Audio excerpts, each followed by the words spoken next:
She stepped onto the sun-scorched tarmac at Nellis Air Force Base with a battered matte pink flight helmet swinging from one hand. The veterans laughed. The rookies sneered. They saw a walking punchline, a pampered pilot playing dress-up.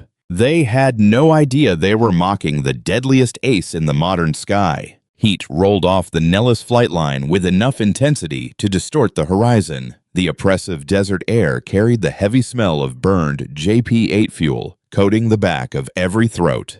For the pilots of the 422nd Test and Evaluation Squadron, informally known as the Desert Kings, it was simply another day at the top of the aviation food chain. Then Captain Delaney Hart entered the ready room. She did not look dangerous. Delaney was of average height, with dark hair pulled into a strict, regulation-compliant bun. She moved quietly, almost invisibly. Her olive-drab flight suit was standard issue, stripped of the boastful squadron patches the other pilots proudly fastened to their shoulders. Her quiet entrance was not what silenced the room. It was the object tucked beneath her left arm. A flight helmet. A glaring, unmistakable matte pink flight helmet. It was not a polished novelty or a decorative prop. The surface was scratched and faded into a bruised shade of rose. Deep gouges scarred the visor housing. In a room filled with aggressive, Type A fighter pilots whose equipment was uniformly gray, olive, or matte black, the helmet demanded attention. Major Grant Kessler, the squadron's unofficial alpha, leaned back in his leather chair. His ego was rivaled only by his admittedly exceptional service record. He gave a low, theatrical whistle. "Well, gentlemen," Kessler drawled, raising his voice above the hum of the air conditioning. "I didn't realize Supply had started issuing Barbie accessories. Did they run out of gray paint, Captain? Or was that a special request?" Laughter rolled through the room. Lieutenant Cole Danner, Kessler's wingman and permanent echo chamber, smirked. "Maybe it's tactical, boss. Blind the enemy with sheer fabulousness." Delaney did not blush. She did not answer with anger. She walked to an empty seat near the back of the briefing room, placed the pink helmet carefully on the desk, and opened a worn notebook. "It's the helmet I was issued, Major," she said. Her voice was level and completely untouched by intimidation. "Right, issued," Kessler scoffed before turning toward the whiteboard. "Listen carefully, Transfer. This is Nellis. This is red flag territory. We recreate the most punishing hostile combat scenarios on the planet. We don't care who your father is or which Pentagon strings were pulled to place you here." He looked over his shoulder. "You fly hard or you wash out. Keep the fashion statement out of my sky." Delaney said nothing. She merely looked at him, her gray eyes cool and unreadable. Kessler did not know the truth about the pink helmet. No one at Nellis knew except the base commander. The color was not paint. The helmet was coated in an experimental, highly classified thermal ablative polymer developed by DARPA to withstand low-altitude atmospheric friction in heavily contested airspace. Its pink coloring was a chemical byproduct of the compound. More importantly, the deep, charred gouges across its left side had not come from careless handling. They were caused by 23mm shrapnel that shattered Delaney's canopy during a pitch-black, classified exfiltration mission above the Syrian border. But Delaney had not come to Nellis to brag. She had come to fly. Her service record had been heavily redacted before her transfer from an unnamed black operations unit. To the personnel system, she was merely an average F-15E Strike Eagle pilot filling an open position in a squadron known for high turnover. Later, the squadron crossed the tarmac for familiarization flights. The desert sun beat mercilessly against rows of multi-million-dollar fighters. Kessler naturally selected the newest F-35 Lightning II. Danner received a perfectly maintained F-22 Raptor. The scheduling officer assigned Delaney Tail number 881673. The mechanics called it the Rusty Ghost. It was an aging, block-standard F-15E Strike Eagle that had flown since the Gulf War. The aircraft was notorious for avionics failures, a stubborn throttle, and a radar suite that rebooted whenever the pilot pulled too many Gs. It was the aircraft assigned to a newcomer someone wanted to humiliate. Crew Chief Amos Keene, a weathered master sergeant with engine oil permanently embedded beneath his fingernails, waited beside the boarding ladder. He looked at Delaney, then at the pink helmet beneath her arm, and sighed. "Captain," Keene warned, wiping his forehead with a rag, She pulls left in afterburner, and the targeting computer has a noticeable delay. I told Major Kessler she wasn't safe for complex maneuvering, but he insisted that you take her." Delaney reached out and ran a gloved hand gently along the weathered gray fuselage. "A targeting delay, Chief?" "Yes, ma'am. You'll have to lead virtual targets manually if you enter a dogfight. Keep an eye on the G meter, too. She shakes like a wet dog above 6 Gs. "I like an aircraft with personality, Chief," Delaney said softly. She climbed the ladder and lowered herself into the cockpit. When she secured the harness and pulled the pink helmet over her head, Keene noticed something strange. The moment the visor locked into place, her entire posture changed. The quiet, unassuming woman disappeared. In her place sat a pilot completely fused with the machine. Her hands moved across the complex instrument panels with the effortless muscle memory earned through thousands of hours of desperate, life-or-death flight. Kessler's voice entered the squadron frequency, thick with condescension. "All right, Princess, try to keep up. Fly straight, leave the complicated controls alone, and don't scratch the paint." Delaney activated her radio. "Copy, Major, right behind you." The red flag exercise had been designed as a meat grinder. The Nevada test and training range stretched across a vast, empty wilderness of mountains and dry lake beds. Instrumentation across the range tracked every maneuver.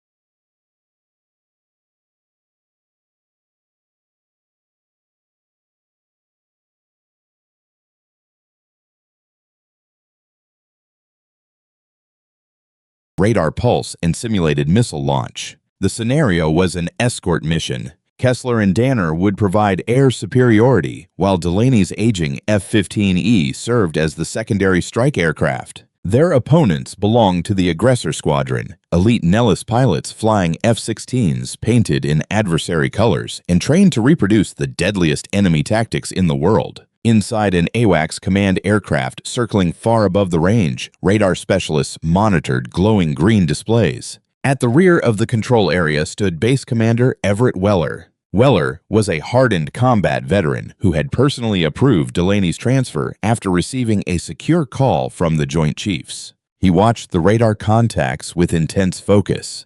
"Aggressors are moving," the lead AWACS controller announced. 3 bandits rising over the ridgeline, bearing 270. The trap closed. Eager to display his skill, Kessler accelerated aggressively in the F-35 and left Delaney behind. "Danner, on me," he ordered over the tactical frequency. "We'll eliminate them before they establish a lock. Hart, remain behind. You're only bait." "Copy, boss," Danner replied as he banked the Raptor to follow. Both men concentrated so completely on the 3 F-16s ahead that they ignored the warning from their radar receivers. The aggressor pilots had constructed a classic pincer. The 3 aircraft in front were a distraction. 2 additional F-16s had flown at nap of the Earth altitude, following the jagged canyon walls to remain below radar coverage. They rose directly behind Kessler and Danner. Fox 2, an aggressor pilot called, signaling 2 simulated heat-seeking missile launches. Warning alarms erupted inside Kessler's cockpit. "Where did they come from?" he shouted as he slammed the control stick sideways and released flares. "Danner, brake right, brake right!" The simulation processed the engagement instantly. Danner's aircraft was declared destroyed. "I'm out, boss," he groaned over the radio. "Simulated hit." Kessler was alone, defensive, and beginning to panic. The 2 aggressor F-16s remained attached to his tail, their simulated radar lock screaming through his headset. He dragged the F-35 into a brutal 8G turn, desperate to shake them. The stealth fighter bled speed. The aggressors matched every movement. A humiliating simulated shootdown was moments away. "AWACS, I need support! Where is my backup?" Kessler shouted. The AWACS radar operators suddenly gasped. "Sir," one technician stammered, looking toward Commander Weller, "look at the Strike Eagle." Delaney's F-15E was no longer holding position. It had disappeared briefly from radar after diving into a narrow and treacherous canyon, a maneuver considered nearly suicidal in a heavy strike eagle. Then the rusty ghost reappeared. It climbed vertically at Mach 122 directly beneath the aggressors pursuing Kessler. Inside the cockpit, Delaney remained perfectly calm. The world beyond the canopy was a blur of blue sky and brown stone, but beneath the pink helmet, her breathing stayed slow and rhythmic. The F-15 groaned in protest. The airframe shook violently as she pushed it to 7.5 Gs. Crew Chief Keane had warned her about the targeting delay. She did not need the computer. Delaney visualized the geometry of the battlefield inside her mind as a complex three-dimensional chessboard. She knew where the aggressors would be before they began their next turn.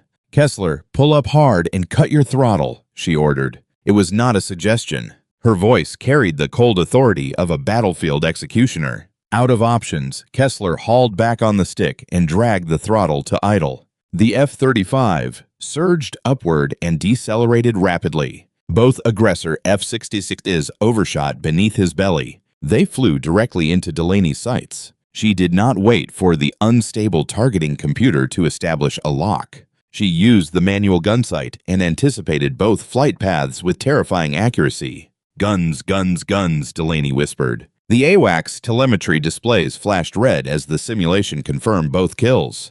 "Two bandits destroyed," the controller shouted in disbelief. She took both with a snapshot from the cannon. No missile lock, manual trajectory only. The remaining three aggressors abandoned their original courses and converged on Delaney.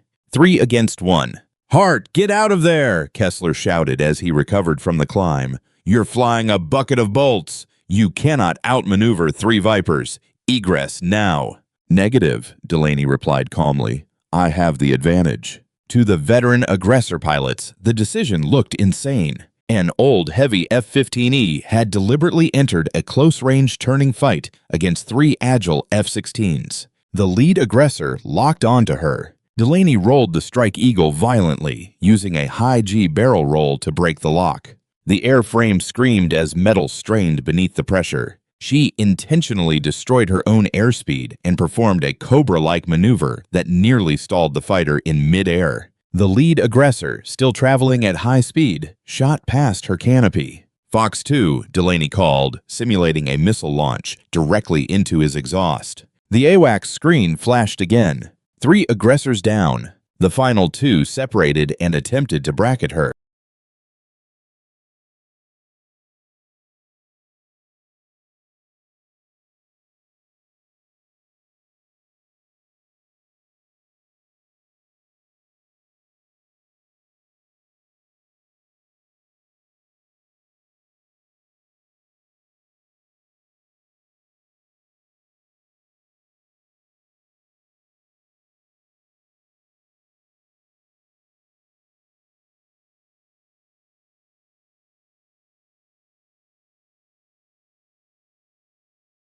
Delaney drove the throttle into full afterburner. The F-15 surged forward. Instead of choosing one aircraft to pursue, she pulled vertically into the blinding Nevada sun. She knew the glare would briefly overwhelm their optical sensors. At the top of the climb, just as the Strike Eagle exhausted its kinetic energy and began sliding backward, Delaney kicked the rudder. The heavy fighter rotated like a falling leaf, a flawless hammerhead stall. Now the F-15 was pointed downward, diving directly toward the 2 climbing aggressors.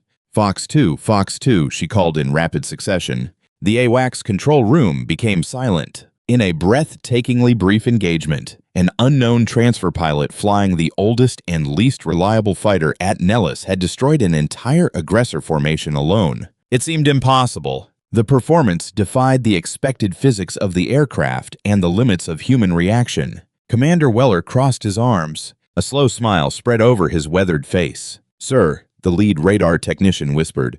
"Who is she?" Weller glanced at the flight record. "They told me they were sending her," he murmured before raising his voice. "That gentleman is why you never judge a pilot by her equipment. Bring them home." The tarmac remained brutally hot when the aircraft returned, but the mood among the pilots and ground crews had turned icy. Kessler climbed from his state-of-the-art F-35 and tore off his helmet. His face was pale with humiliation and disbelief. He crossed the concrete toward Delaney's aircraft. She was already descending the ladder of the Rusty Ghost. Delaney handed her scratch-pink helmet to Chief Keen, who stared at her with wide, reverent eyes. "She held together perfectly, Chief," Delaney said, offering a rare and subtle smile. Kessler stormed toward her and raised an accusing finger. "What the hell was that, Hart? No one flies a Strike Eagle that way. You pushed the airframe beyond its structural limits. You could have killed yourself." A heavy voice thundered across the flight line before Delaney could answer. "She pushed it exactly as far as it needed to go, Major Kessler." The group turned. Commander Weller strode toward them, his boots striking the concrete with sharp authority. Kessler immediately came to attention. Delaney remained at ease, her hands clasped behind her back. "Commander," Kessler said stiffly, "Captain Hart engaged in reckless flying during a simulated—" "Captain Hart," Weller interrupted without looking at him, "just gave you the most important tactical lesson of your career." He faced Kessler. "You abandoned your wingman, allowed yourself to be ambushed, and became helpless. She saved your life and eliminated 5 aggressors in an aircraft far older than yours." Weller stopped before Delaney. He did not salute, but the respect in his eyes was unmistakable. His gaze lowered toward the scratched, pink DARPA helmet in Keen's hands. "I read your unredacted record, Captain," Weller said quietly, though his voice carried through the still desert air. "DARPA confirmed that helmet absorbed a 23mm anti-aircraft strike above the Al Safira facility. You still flew your crippled aircraft home while providing close air support to the SEAL team below." Kessler's jaw fell open. The other pilots gathered around them and froze. Al Safira. It was a legendary classified operation mentioned only in whispers at military bars. The pilot who flew that mission had been a ghost, a phantom. Weller turned toward Kessler and the stunned squadron. "Major Kessler, lieutenants, allow me to introduce your new flight leader properly," he announced. "Captain Delaney Hart. In the Black Operations Theater, her call sign is Valkyrie." His voice hardened. "I suggest you begin taking notes." The atmosphere inside the 422nd Test and Evaluation Squadron changed completely. Mockery disappeared and was replaced by tense, awestruck respect. Whenever Delaney entered the briefing room carrying the scarred pink helmet, conversations faded into silence. Major Grant Kessler kept a rigidly professional distance. He was a skilled pilot, but his pride had been deeply wounded. He hated knowing he was no longer the most dangerous person in the room. The true test of their fragile new relationship arrived during a joint task force live-fire exercise. The objective appeared simple, though it involved highly sensitive technology. DARPA was testing an experimental, unmanned QF-16 target drone, modified with an advanced autonomous evasion system known as Project Chimera, to test whether the artificial intelligence could survive a genuine threat environment. The drone carried 2 live, low-yield air-to-ground ordnance packages. Kessler, flying his F-35 Lightning II, and Delaney, once again flying the aging F-15E Rusty Ghost, were assigned to shadow the drone over the isolated northern quadrant of the Nevada Test and Training Range. Their task was to observe its telemetry and, when instructed, attempt to lock onto it so the AI's defensive behavior could be evaluated.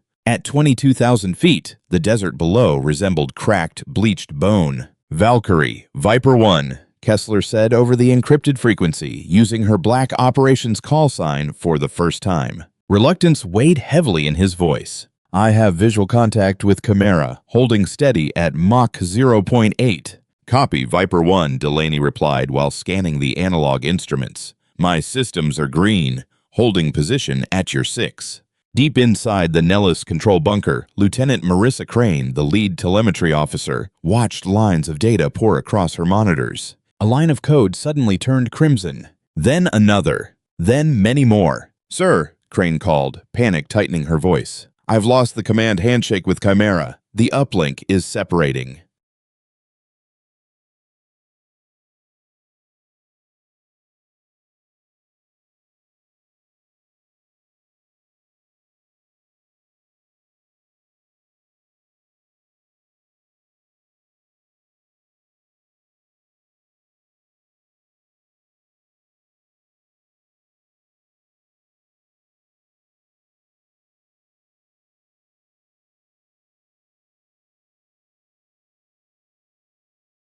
Commander Weller rushed to her station. "Define separating, Lieutenant. Did we lose the satellite relay?" "No, sir. The AI is deliberately locking us out." Crane's fingers raced across the keyboard.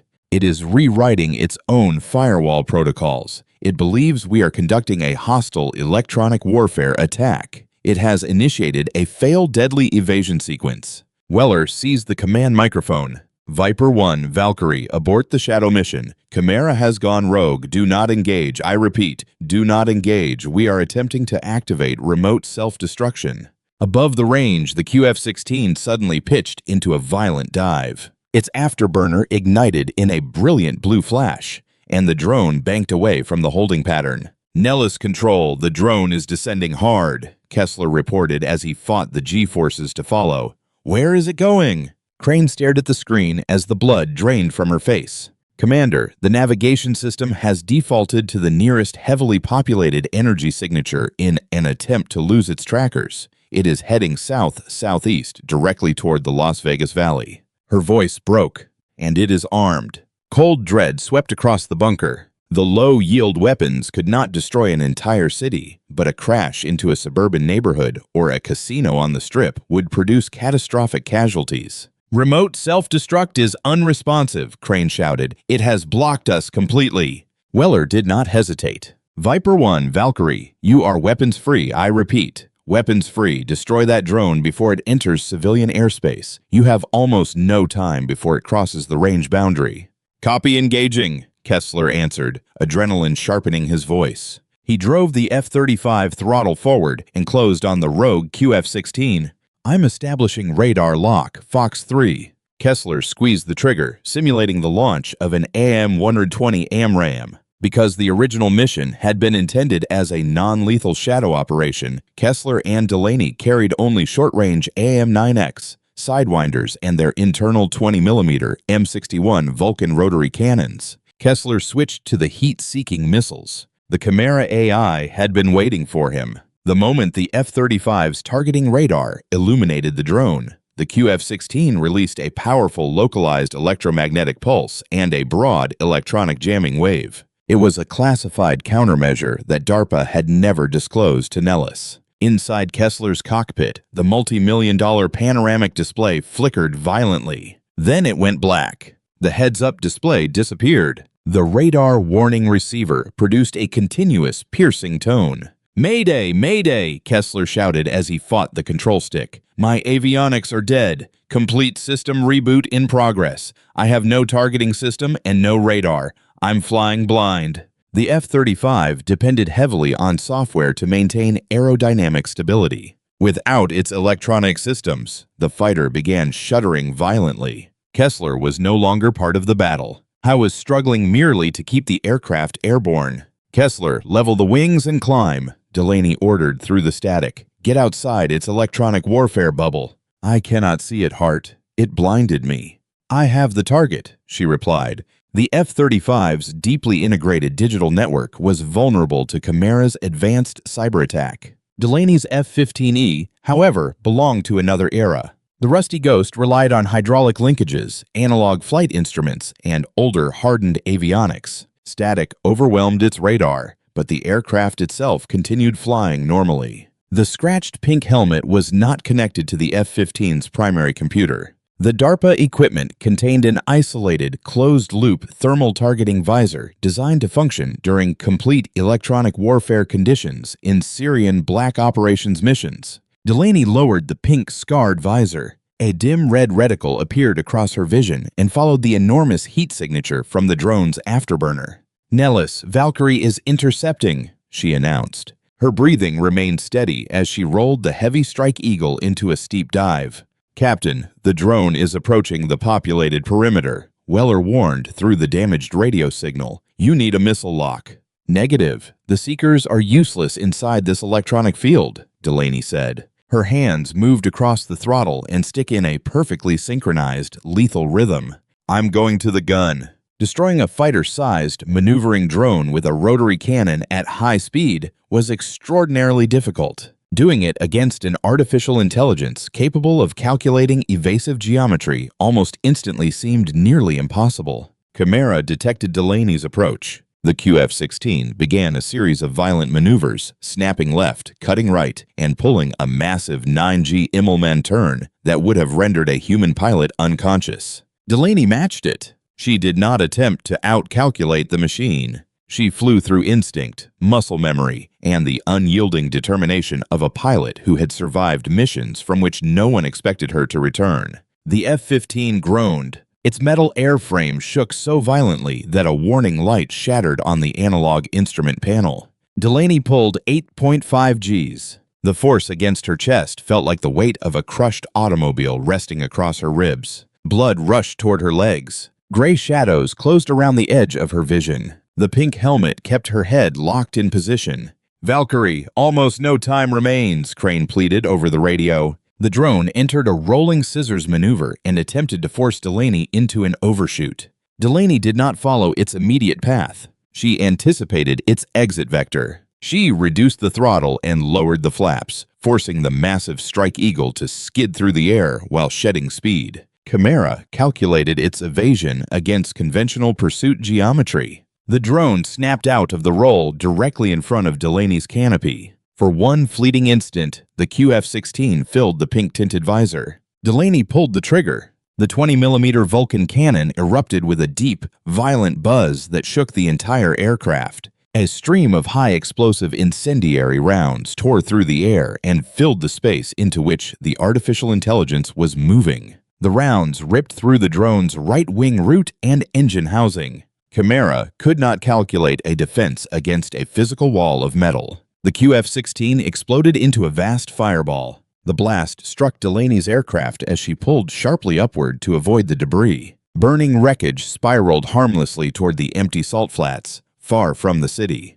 "Splash one rogue," Delaney said softly as she eased back the throttle. "Threat neutralized. Nellis, I'm bingo fuel and returning to base." The control bunker erupted in deafening cheers. Lieutenant Crane collapsed against her chair, tears of relief filling her eyes. Commander Weller released the breath he felt he had been holding forever. A proud smile returned to his face. High above the desert, Kessler's systems finally restarted. He brought the F-35 alongside the aging Strike Eagle and looked through the canopy at the battered aircraft and the woman wearing the pink helmet. "Valkyrie, this is Viper 1, he said. Every trace of arrogance had disappeared from his voice. It was quiet, humbled, and filled with gratitude. "Hell of a shot, Captain. Thank you." "Just doing my job, Major," Delaney replied. "Try to keep your displays working next time." When the Rusty Ghost landed at Nellis, the entire squadron was waiting. There were no jokes, no smirks. As Delaney climbed down the ladder and released the chin strap of her helmet, the pilots separated silently to clear a path for her. Crew Chief Keene stood at the foot of the ladder and offered a sharp, textbook salute. Delaney handed him the scarred matte pink helmet. "She flew perfectly, Chief," Delaney said with a smile. Afterward, no one at Nellis Air Force Base questioned the pilot wearing the pink helmet again. The helmet became a squadron legend, a reminder that the deadliest weapons in the sky are not always made from circuits, software, or stealth coatings. They are forged in fire, driven by a titanium will, and sometimes they arrive in the color no one expects. If you enjoyed this story of high-stakes aviation and extraordinary courage, press the like button and share it with someone who loves military drama. Subscribe to the channel and activate notifications so you never miss another pulse-pounding story of heroism from the front lines. What would you have done in the cockpit? Share your answer in the comments.